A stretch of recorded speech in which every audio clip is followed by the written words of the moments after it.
The night hung heavy with foreboding as I stood before the desolate house, its time-worn facade staring back like a silent sentinel of forgotten horrors. My trembling hand grasped the feeble flashlight, its feeble beam cutting through the oppressive darkness. With each step, the stairs groaned beneath my weight, echoing in the empty stillness.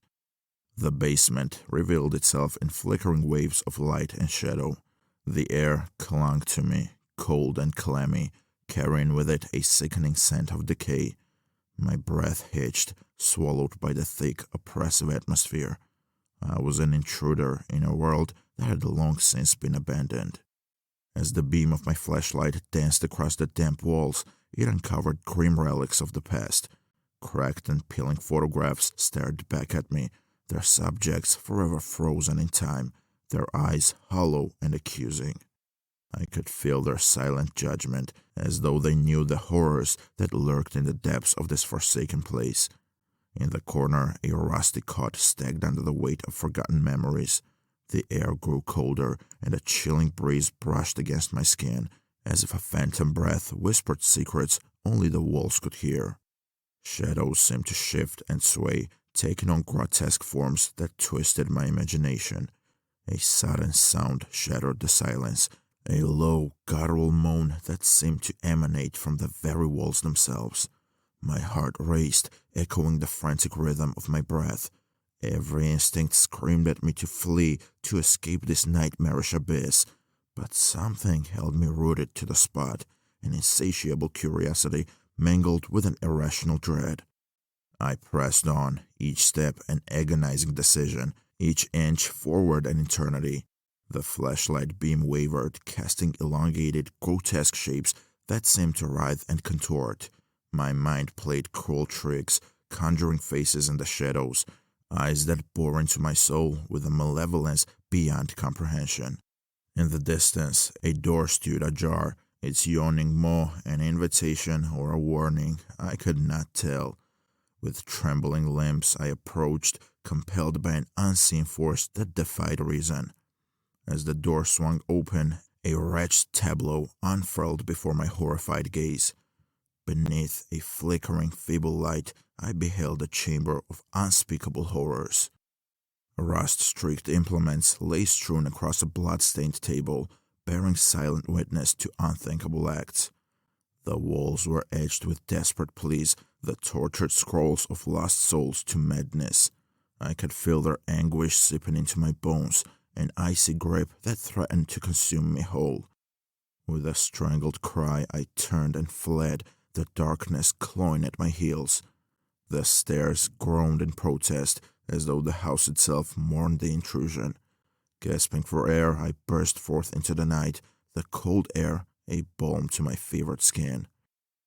As I left that accursed place behind, I vowed never to return. As the months passed, but the memory of that forsaken basement lingered, like a festering wound in the recess of my mind.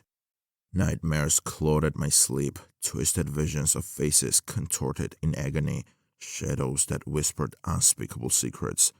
The weight of that place pressed upon me, an invisible shroud that refused to lift. Desperation gnawed at my resolve, compelling me to seek answers. I delved into the annals of the town's history, scouring yellowed pages for any mention of the house, for clues to the horrors it held. The locals spoke in hushed tones of a dark past, a tale too sinister to share, but my persistence yielded fragments of a tragic narrative. It was said that decades ago, the house had been a sanctuary for the tormented. A doctor, consumed by madness, had conducted grotesque experiments within those very walls, seeking to unravel the mysteries of pain and suffering. The townsfolk, living in fear, had turned a blind eye until the doctor's atrocities could be ignored no longer. A wave of revulsion washed over the town, and a vengeful mob descended upon the house, determined to purge the evil that festered within. The doctor met his end in a fury of righteous anger, his screams echoing through the night. The house, tainted by the malevolence that had seeped into its very foundation, was left to decay, a grim reminder of the darkness that lurked within us all. Armed with this newfound knowledge, a resolve blossomed within me. I would return to that wretched place, confront the horrors that had plagued my every waking moment. The house beckoned like a siren, its walls pulsing with a malevolent energy that seemed to taunt my very existence. Once again, I stood before the dilapidated facade, the air thick with a palpable malevolence. The door groaned open, its protest a mournful wail that seemed to resonate with the very soul of the house. With each step, the stairs seemed to groan in protest, a symphony of decay that set my teeth on edge. In the basement, shadows danced like spectral phantoms, their movements a grotesque mockery of life. The air clung to me, a suffocating embrace that threatened to smother all reason.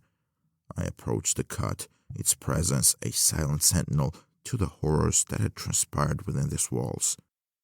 As I stood in that accursed chamber, a voice seemed to echo in the depths of my mind, a chorus of anguished souls begging for release. The walls seemed to pulse, reverberating with a malevolent energy that threatened to consume me whole. With trembling hands, I traced the etchings of desperate pleas, feeling the weight of their suffering seep into my very bones. Suddenly, a presence enveloped me, a suffocating force that seemed to press in from all sides. The air grew colder, and a chorus of anguished whispers filled the chamber, a cacophony of tortured souls crying out for vindication. I could feel their pain, their sorrow, their unquenchable thirst for justice. With a final, desperate cry, I fled from the basement, the darkness clawing at my heels. The stairs seemed to convulse beneath my feet, a final protest against my intrusion.